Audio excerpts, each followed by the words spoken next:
یہ کچھ غلطیاں ہیں جو ہمارے دیندار بھائی بھی کر جاتے ہیں کسی کی وفات کے موقع پر۔ ان خطاؤں میں سے، غلطیوں میں سے ایک غلطی یہ ہے کہ ہم لوگ جنازہ بہت لیٹ کر دیتے ہیں۔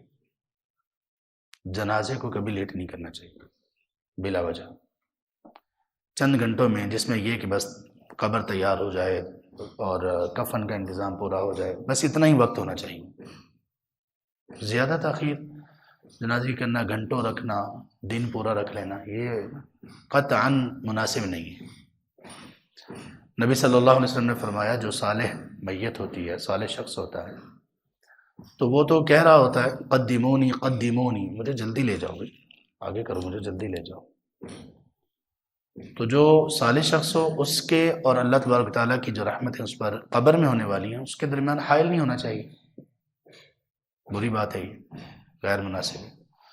تو جو برا شخص ہوتا ہے اس کو بھی آپ نے فرمایا انسان مستریح اور مستراح، جو فوت ہوتا ہے یا تو وہ اپنی راحت کو پالے گا یا پھر لوگ اس سے راحت پالیں گے، اگر برا ہے تو دونوں اعتبار سے جنازے کو جلدی کرنا چاہیے۔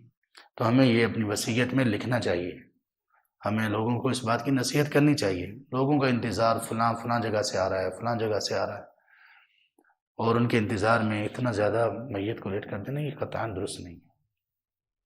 جو آئے گا وہ آ کر دعا میں شریک ہو جائے، بعد میں بھی کچھ احوال میں جنازہ پڑھا جا سکتا ہے، ایک شخص کے ایک سے زیادہ جنازے پڑھے جا سکتے ہیں، پھر لیٹ کیوں کرنا؟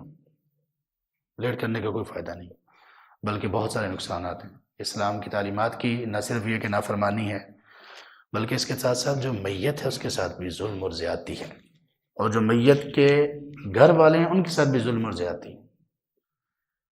اب کئی بیچارے میت کے گھر والے ہیں، وہ زبان سے تو نہیں کہہ سکتے، لیکن جیسے جنازہ لیٹ ہوتا ہے تو ظاہر ہے کہ وہ بیچارے نہ سو سکتے ہیں، نہ آرام کر سکتے ہیں، نہ کھانا نہ پینا۔ دفن کرنے کے بعد ایک طرح کا سکون سا ہو جاتا ہے، جیسے آدمی ایک بہت بڑے کام سے فارغ ہو گیا۔ تو یہ ہر اعتبار سے یہ قطعاً مناسب نہیں ہے کہ ہم جنازے کو لیٹ کریں۔ جنازے کو جلدی کرنا، اس میں تاخیر نہ کرنا، یہ ہونا چاہیے۔ اور ایک اور غلطی جو ہمارے دیندار لوگ بھی کر دیتے ہیں وہ ہے بغیر کسی سبب کے، بغیر کسی شرعی سبب کے وہ میت کو ایک جگہ سے دوسری جگہ پر منتقل کرتے ہیں، ایک شہر سے دوسرے شہر۔ اس سے بھی اجتناب کرنا چاہیے۔